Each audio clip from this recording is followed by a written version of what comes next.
హే guys, mother's day celebrations ఎలా జరుపుకుంటున్నారు? అందరూ స్టేటస్లు పెట్టారా?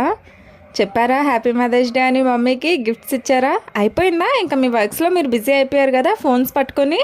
నాకు చెప్పండి, మీలో ఎంతమంది మీ మమ్మీస్ పైన అరిచిన తర్వాత రియలైజ్ అయ్యి సారీ చెప్తారు అండ్ ఎక్కువ హ్యాపీనెస్ వస్తే ఐ లవ్ యూ చెప్తారు?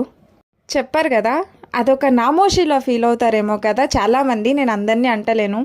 ఎందుకు గైస్, ఎవరో పరాయి అమ్మాయి అబ్బాయిలకి ఐ లవ్ యూలు సారీలు చెప్తున్నప్పుడు మన పేరెంట్స్కి చెప్పడంలో తప్పులేదు. వాళ్ళ ఫేస్లో హ్యాపీనెస్ చూడండి ఐ లవ్ యూ సారీలు చెప్పిన తర్వాత.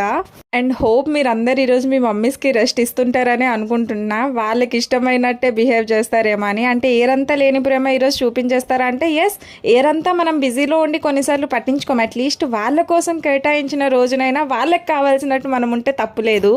అండ్ అంతే guys, happy mother's day to all my dear mothers. Bye bye.